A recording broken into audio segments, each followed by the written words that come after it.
بھی بہتر بلند آواز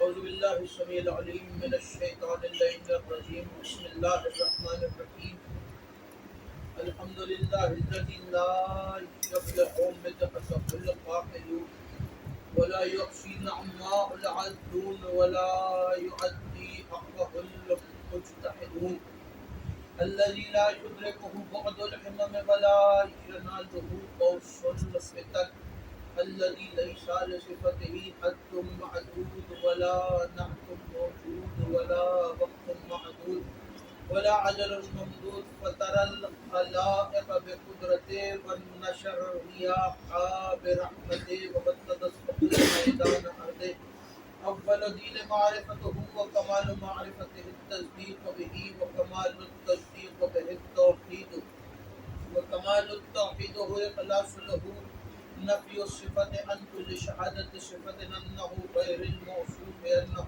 غير الصفة ومن وصف الله سبحانه فقد كرمه ومن كرمه فقد صناه ومن صناه فقد جزاه ومن جزاه فقد جهله ومن جهله فقد إشار إليه ومن إشار إليه فقد حده ومن حده فقد عاده الصلاة والسلام والتحية والإكرام على نبي الرحمة وخازن المغفرة وقائد خير والبركة ومنقذ العباد من الحلقة سيدنا ومولانا أبي القاسم محمد اللهم صل على محمد وآل محمد وعلى آله الطيبين الطاهرين المعصومين المظلومين ولعنة الله على أعدائهم ومنكر فضائلهم وفاسد حقوقهم أجمعين اما بعد بسم اللہ الرحمن الرحیم خاندان زہرا پر بلند آواز سے صلوات اللهم صل على محمد وآل محمد اللہ پروردگار عالم کی بانیان کا یہ تمام فرض شکرات کوشش کاوش کو اپنی بارگاہ میں قبول و منظور فرمائے لا آمین آپ حضرات کا اس فرش پہ چلا آیا میرا عظیم خالق اللہ کی بارگاہ میں قبول فرمائے لا آمین آپ کو اس فرش پہ آنے کا بہترین اجر عطا فرمائے لا آمین کوئی غم نہ دے سوائے ہمیں اہل بیت اللہ کو دعا کی دعا میرے اللہ قبر کی پہلی رات کو زیارت امیر نصیب فرمائے قیامت کا دن ہو شفاعت شفیع نصیب فرمائے محشر کے روز خاتم قرآن خاتم دامن اہل بیت نصیب فرمائے ہمارے آخری وارث حضرت حجت کے ظہور میں تعجیل فرمائے تمام عزاداران امام مظلوم کربلا کو اپنے حفظ و امان میں رکھ تمام زیارات مقدسہ کی حفاظت فرما تمام شیعان حیدر کرار جہاں بھی موجود ہے ان سب کی خیر اور سلامتی ہو لاکھوں دعاؤں کی ایک دعا ہمیں امام کے لشکر میں شامل فرما ہماری آنکھوں کو اتنا پاکیزہ کر کہ ہم اپنے امام کے چہرے کی زیارت کر سکے تمام دعاؤں کو قبولیت تک پہنچائے سہارا درود کریں مل کے بلند آواز سے صلوات کریں اللهم صل على محمد اجازت ہے مجلس اعزاز و سلسلہ شہادت امیر المتقین امیر المومنین امام المتقین علی ابن ابی طالب علیہ السلام منعقد ہے اور آپ حضرات سماعت فرما رہے ہیں زیر نظر قرآن کریم کی ایک آیت واقعی ہدایہ موجود ہے اور یہ آیت آج سے کچھ ماہ قبل کچھ عرصہ قبل بہت زیادہ سوشل میڈیا پر بھی ان کی اور اس آیت کے اندر ایک لفظ ہے وہ لفظ زبان زد عام تھا اور اس لفظ کے نام پر اس لفظ کے اوپر ایک نام بھی رکھا گیا سورہ صف آیت نمبر 4 خدا ارشاد فرما رہا ہے بسم اللہ الرحمن الرحیم ان اللہ یحب الذین یقاتلون فی سبیلہ صفا کأنہم بنیان مرصوص خدا نے ارشاد فرمایا کہ اللہ ان سے محبت کرتا ہے توجہ مکمل طور پر میری طرف رکھیے گا بات سمجھ میں آئے تو بولیے گا اتنا کہ پتہ چلے کہ میرا خطاب سقیفہ کے امیروں سے نہیں قدیر کے فقیروں سے ہے ارشاد ہو رہا ہے ان اللہ یحب الذین اللہ محبت کرتا ہے. کن سے محبت کرتا ہے؟ اللہ ان سے محبت کرتا ہے جو اللہ کی راہ میں صف کشی کرتے ہیں، جو اللہ کی راہ میں صف آرا ہوتے ہیں. اور اس کے بعد صف آرا ہونے کے بعد کیا کرتے ہیں؟ اللہ کن سے محبت کر رہا ہے؟ صف آرا ہونے کے بعد وہ سیسا پلائی دیوار کی طرح بن جاتے ہیں. سیسا پلائی دیوار، بنیان مرصوص، اس لفظ سے پاکستانی تو خاص طور پر واقف ہے، کیونکہ ابھی کچھ عرصہ قبل ہی پاکستان نے ایک آپریشن کیا ایک دشمن ملک کے خلاف، اور اس آپریشن کا نام رکھا گیا بنیان مرصوص. یہ بنیان مرصوص ہے کیا؟ خدا نے یہ لفظ قرآن میں استعمال کیوں کیا؟ بنیان مرصوص، سیسا پلائی ہوئی دیوار. جس چیز سے مضبوطی آئے اسے مرصوص کہتے ہیں، اسی لیے اس آیت میں رکھا گیا، اسی لیے شیشے کو بھی مرصوص کہتے ہیں. بنیاد مرصوص، ایسی دیوار جسے توڑا نہ جا سکے. توجہ، ایسی دیوار کہ جسے توڑا نہ جا سکے، ایسی دیوار کہ جسے گرانا ناممکن سی بات ہو، ایسی دیوار کہ جسے گرانا مشکل نہیں بلکہ ناممکن ترین ہو. سیسا پلائی ہوئی دیوار. خدا یہ لفظ استعمال کس کے لیے کر رہا؟ خدا کہہ رہا ہے کہ اللہ ان سے محبت کرتا ہے جو اس کی راہ میں لشکر بناتے ہیں، جو اس کی راہ میں صف آرائی کرتے ہیں، صف کشی کرتے ہیں. یہ لشکر کون سا ہے کہ جو سیسا پلائی ہوئی دیوار ہے؟ اب اس لشکر کو اگر ڈھونڈا جائے تو قرآن کے اندر خدا نے کئی لشکر بیان کیے ہیں. توجہ، پورے قرآن میں بہت سارے لشکر موجود ہیں، جس میں سے پہلا لشکر خدا نے بیان کیا کہ موسیٰ کا لشکر ہے. موسیٰ کا لشکر آگے آگے، توجہ، موسیٰ کا لشکر آگے آگے ہے اور فرعون کا لشکر پیچھے پیچھے ہے. موسیٰ اپنی قوم والوں کے ساتھ جا رہے ہیں اور پیچھے پیچھے فرعون ان کا پیچھا کر رہا ہے کہ ایک وقت وہ آیا کہ موسیٰ دریا کے کنارے پہنچے تو لشکر والوں نے کہا کہ موسیٰ تو نے یہ کیا کیا؟ تو نے نہ ہمیں آگے جانے کے قابل چھوڑا نہ پیچھے جانے کے قابل چھوڑا. پیچھے جائیں تو فرعون جو ہم سب کی جان کا دشمن ہے وہ ہمیں پکڑ کے قتل کر دے گا. آگے بڑھے تو دریا میں ڈوب کے مرتے ہیں. موسیٰ ہم جائیں تو جائیں کہاں؟ یا تو پھر یہاں پہ ایسا ہو اے موسیٰ کہ زمین پھٹے اور زمین کے اندر ہم چلے جائیں، یا پھر آسمان پہ اٹھا لیے جائیں. موسیٰ ہمیں بتا، تو نے تو ہمیں پھنسا دیا، ہم کریں تو کیا کریں؟ موسیٰ نے آسمان کی طرف دیکھا. خدا نے کہا کہ موسیٰ پریشان نہ ہو، ہم نے تمہیں عصا کا معجزہ عطا کیا ہے. ہم نے تمہیں عصا کا معجزہ عطا کیا ہے. اس معجزے کو جو ہم نے تمہیں عطا کیا ہے، اس عصا کو دریا پر مارو. دریا پر جیسے ہی مارو گے اس میں رستہ بن جائے گا. موسیٰ نے عصا کو دریا پہ مارا تو دریا میں رستہ بن گیا. لہروں نے جمع ہو کے درمیان میں سے رستہ دیا موسیٰ کی قوموں کو، موسیٰ کے لشکر کو. موسیٰ کے پیچھے موجود تھے 12 قبیلے، 12 قومیں، رستہ بنا تھا ایک. آپس میں لڑنے لگ گئے کہ ہم نے پہلے موسیٰ کو مانا تھا اس لیے پہلے ہم جائیں گے. دوسرے کہنے لگے نہیں نہیں، ہمیں موسیٰ سے محبت زیادہ ہے اس لیے ہم پہلے جائیں گے. دوسرے کہنے لگے کہ نہیں نہیں، ہم نے موسیٰ کی خاطر قربانیاں زیادہ دی ہیں اس لیے ہم پہلے جائیں گے. اس طرح آپس میں لڑنے لگے تو موسیٰ نے پھر آسمان کی طرف دیکھا. میرے اللہ یہ کیا ہوا؟ میں تو انہیں بچانا چاہ رہا ہوں اور یہ لڑ رہے ہیں کہ اس رستے سے کیسے گزرے. تو خدا نے کہا موسیٰ پریشان نہ ہو، اس عصا کو دوبارہ دریا پہ مارو. موسیٰ نے دوبارہ عصا کو دریا پہ مارا تو رستے بن گئے 12. جیسے ہی رستے 12 بنے تو جناب موسیٰ اپنے 12 قبیلے 12 قوموں کو لے کے اس دریا میں سے پار ہوئے.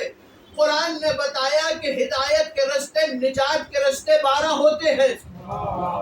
ہدایت کے اور نجات کے رستے ہمیشہ 12 ہوتے ہیں. اب جملہ آپ کے حوالے کر رہا ہوں کہ اگر موسیٰ نبی ہے، موسیٰ معصوم ہے، موسیٰ نبی ہے اور معصوم ہے، ایسا معصوم اور ایسا نبی اگر ایک عصا کا معجزہ دکھا کر ایک نبی 12 قوموں کو پار کروا سکتا ہے تو ہم پہ کیوں اعتراض کرتے ہو؟ ہم تو 12 معصوموں کو مانتے ہیں، ہمارے 12 معصوم ایک قوم کو پار کیوں نہیں کروا سکتے؟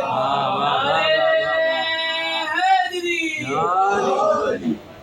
موسیٰ ایک موسیٰ 12 قوموں کو پار کروا سکتا ہے تو ہمارے 12 ایک قوم کو پار کیوں نہیں کروا سکتا؟ تو ہمیں تو عقیدہ ہے کہ ہمارے 12ویں موجود ہیں، اور صرف یہی عقیدہ نہیں ہے، ہمارا یہ بھی عقیدہ ہے کہ ہمارے علی بھی زندہ ہے، ہمارے حسن بھی موجود ہے، ہمارے حسین بھی موجود ہے، اور سب ہماری مشکل کشائی کے لیے۔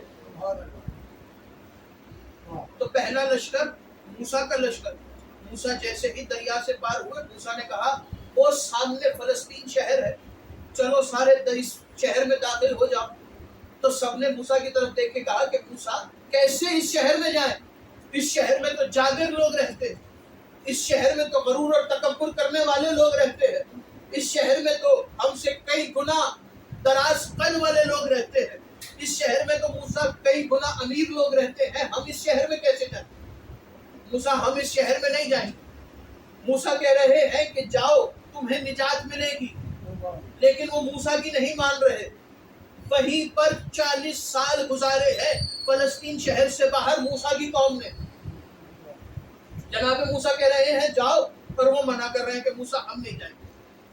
تو معلوم یہ ہوا کہ موسیٰ کا لشکر تو بنیان مرصوص نہیں ہے۔ آخر وہ لشکر کون سا ہے کہ جو بنیان مرصوص ہے؟ قرآن کے اندر تلاش کرتے کرتے مجھے دوسرا لشکر ملا۔ دوسرا لشکر قرآن کہتا ہے ایک نبی ہے جس کا نام ہے شموئیل نبی۔ شموئیل نبی جب کافی بزرگ ہوئے تو خدا سے دعا کی کہ میرے اللہ اب میرے اندر ہمت نہیں کہ میں اپنے لشکر کی سپہ سالاری کر سکوں، اب میں اپنے لشکر کو دیکھ سکوں اور اس کی دیکھ بھال کر سکوں، تو میرے اللہ کسی ایک کو بھیج، کسی ایسے کو بھیج جو میرے لشکر کا سپہ سالار بن سکے، جو میرے لشکر کی حفاظت کر سکے، میرے لشکر کو دیکھ سکے۔ خدا نے کہا کہ شموئیل تم پریشان کیوں ہوتے ہو؟ رات کے اندھیرے میں جب سب سو جائیں تو جس کے دروازے پر فرشتے تابوت سکینہ رکھ کے چلے جائیں وہ تمہارے لشکر کا سپہ سالار ہوگا۔ اب تابوت سکینہ کیا ہے؟ 24 سفر کی مجلس میں پورا تابوت سکینہ بیان کر چکا۔ تابوت سکینہ جس کے اندر انبیاء کی چیزیں موجود ہیں، جس کے دروازے پر فرشتے رات کی تاریکی میں تابوت سکینہ رکھ کے چلے جائیں وہ تمہارے لشکر کا سپہ سالار ہوگا۔ سارا سب سو گئے۔ جب صبح اٹھے تو تاریخ کہتی ہے، قرآن کہتا ہے کہ قبیلے والوں نے دیکھا، لشکر والوں نے دیکھا کہ تابوت سکینہ ایک غریب شخص کے دروازے پہ رکھا ہے جس کا نام قرآن نے طالوت بتایا ہے۔ طالوت کے دروازے پر تابوت سکینہ دیکھا تو لشکر والوں نے کہا کہ اسے ہم اپنا سپہ سالار نہیں مانیں گے۔ جناب شموئیل نے کہا کہ اس میں میں عاجز ہوں، یہ فیصلہ خدا کا ہے، خدا نے فیصلہ کیا ہے، اسے تمہیں اپنا سپہ سالار ماننا پڑے گا۔ ابھی وہ اس بات کی بحث کر رہے تھے اپنے نبی سے کہ ہم اسے سپہ سالار نہیں مانیں گے، اس لشکر کے اوپر، اس قبیلے کے اوپر اس دور کے جابر حکمران جالوت نے حملہ کر دیا۔ جالوت کا حملہ ہونا تھا کہ جناب شموئیل نے کہا کہ اب تو تمہیں طالوت کو ہی ماننا پڑے گا۔ تو معلوم یہ ہوا خدا نے کہا کہ اے شموئیل اپنے قبیلے والوں سے کہنا کہ تمہارا سپہ سالار، تمہارا وصی وہ اپنے آپ سے نہیں چنیں گے۔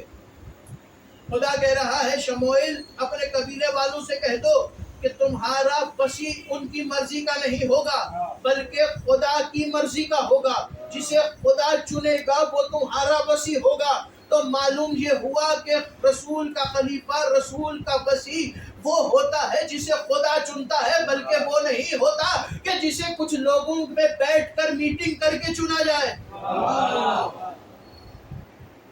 خدا کا وصی وہ ہوتا ہے کہ جسے خدا چنتا ہے۔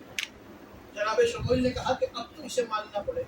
طالوت کو مانا، لشکر چلا، اور دریا کے کنارے جب طالوت کا لشکر پہنچا تو قرآن کہتا ہے کہ طالوت نے اپنے لشکر والوں سے کہا کہ اے لشکر والوں، خدا کہہ رہا ہے کہ خبردار، اگر کوئی بھی، توجہ قرآن کے اندر آیتیں موجود ہیں، اگر کوئی بھی اس دریا میں سے چلو بھر پانی بھی پیے تو وہ ہم میں سے نہیں ہے۔ اگر کوئی اس دریا میں سے چلو بھر پانی بھی پیے تو وہ ہم میں سے نہیں ہے۔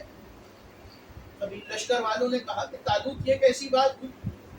ہم جنگ پہ آئے ہیں اور ہم پانی کی طرف دیکھے بھی نہیں اور ہم پانی کو پیے بھی نہیں, اور اگر پینے تو خدا کہہ رہا ہے کہ وہ ہم میں سے نہیں. یہ کیسی بات ہے؟ طالوت نے کہا, خدا نے یہ کہا ہے کہ اگر تم یہ پانی پیو گے تو تم ہم میں سے نہیں. اور ساتھ میں خدا نے اگلی آیت میں کہا کہ اگر کوئی شخص دریا کے اندر اتر جائے اور اس کا بدن گیلا ہو جائے, دریا کے اندر اتر جائے اور بدن گیلا ہو جائے اور وہ چلو میں پانی اٹھا کے دوبارہ پھینک دے اور پیے بغیر دریا میں سے واپس آ جائے, وہ ہم میں سے ہے. دریا میں سے پانی چلو میں پانی اٹھائے اور پیے بغیر اس پانی کو دریا میں واپس پھینک کے دریا سے باہر آ جائے, وہ ہم میں سے ہے. جو دریا کا پانی پیے وہ ہم میں سے نہیں ہے. پوری تاریخ کو دیکھا, پورے قرآن کو دیکھا, طالوت کے لشکر نے تو وہ پانی پی لیا, تو معلوم ہوا کہ طالوت کا لشکر تو ہم میں سے نہیں ہے. تو پھر یہ ہم میں سے ہے کون؟ اس آیت کا مصداق بنا کون؟ اس آیت کا مصداق ہے کون؟ 1400 سال جب طالوت کے کئی ہزار سال کے بعد رسول خدا آئے تو رسول خدا کی محفل میں مسجد نبوی میں محفل سجی تھی, اصحاب کا مجمع تھا. اصحاب نے کہا کہ یا رسول اللہ, ہم نے پورا قرآن پڑھا ہے, ہمیں قرآن کی ساری آیتیں سمجھ میں آ گئی کہ ہر آیت کا کوئی نہ کوئی مصداق ہے, لیکن یا رسول اللہ یہ بتائیے کہ اس آیت کا مصداق کون ہے کہ جس کے بارے میں خدا کہہ رہا ہے کہ جو دریا کا پانی پیے وہ ہم میں سے نہیں, اور جو دریا میں اتر کے چلو میں پانی اٹھا کے پھر پھینک کے پیاسا دریا سے واپس آ جائے وہ ہم میں سے ہے. رسول نے کہا اس آیت کا مصداق ڈھونڈنے کے لیے تمہیں صبر کرنا پڑے گا. تاریخ نے صبر کیا اور اتنا صبر کیا کہ 10 محرم 61 ہجری کا دن آ گیا جب حسین نے عباس کو دریا کی طرف بھیجا. عباس دریا کی طرف چلے, جہاں سارا لشکر دریا کا پانی پی رہا تھا وہاں عباس دریا میں اترے, دریا میں سے چلو میں پانی اٹھایا, پانی دریا میں واپس پھینک کے دریا سے باہر آ گئے. اب تاریخ کو پتا چلا کہ عباس اس آیت کے مصداق ہے کہ جس کے بارے میں سے خدا قرآن میں کہہ رہا ہے یہ ہم میں سے ہے, یہ ہم میں سے ہے. علی ابن ابی طالب کا مجلس ہو اور عباس کا ذکر نہ ہو, یہ ہم میں سے ہے. اس آیت کا مصداق عباس. تو طالوت کا لشکر تو بنیاد مرصوص نہیں بنا, کیونکہ طالوت کا لشکر تو سیسا پلائی دیوار ہی نہیں. طالوت کے لشکر نے تو خدا کی مانی ہی نہیں. پھر کون سا لشکر ہے جو سیسا پلائی دیوار؟ قرآن کے اندر ڈھونڈتے ڈھونڈتے مجھے ایک لشکر اور ملا, اور وہ لشکر وہ تھا کہ جو ہزاروں کی تعداد کے سامنے 313 افراد تھے. 17 رمضان فتح جنگ بدر, پوری جنگ نہیں پڑھنا, صرف ایک چند جملے. بدر کے میدان میں 1/3 کا بیلنس رکھتے ہوئے سب سے زیادہ لشکر وہاں پہ اور 313 کا لشکر یہاں, یعنی کہ اگر وہاں پہ 1000 ہے اس کا 1/3 حصہ یہاں پر ہے. بدر کے میدان میں رسول نے کہا کون ہے جو کفار کے خلاف لڑے؟ توجہ. تو سب نے کہا یا رسول اللہ 2 لشکر ہے, ایک شام سے آ رہا ہے جو ابو سفیان لے کے آ رہا ہے, اور ایک دوسری جانب سے آ رہا ہے جس کی قیادت ابو جہل کر رہا ہے. تو رسول نے کہا کہ سنو, ہمیں ابو جہل کے لشکر پہ لشکر کشی کرنی ہے. تو انہوں نے کہا یا رسول اللہ ابو جہل کے لشکر سے کیا ملے گا؟ ابو سفیان شام سے تجارت کر کے آ رہا ہے, اس کے لشکر پہ حملہ کرتے ہیں. رسول نے کہا کہ خبردار, خدا نے تمہاری جیت کا وعدہ کیا ہے, خدا تمہاری مدد کے لیے فرشتے بھیجے گا. آپس میں کہنے لگے کہ چلو ہمیں کون سا لڑنا ہے, لڑیں گے فرشتے, ہم مال جمع کریں گے. میدان سج گیا, پورے 313 کا لشکر لے کر رسول بدر کے میدان میں پہنچے. بدر کے میدان میں رسول کے لشکر کے سامنے ابو جہل کا لشکر, ادھر رسول کا لشکر. سب انتظار میں ہے کہ فرشتے اترے اور فرشتے لڑے, لیکن لڑا ہمیشہ کی طرح وہی جو ہمیشہ لڑا کرتا ہے.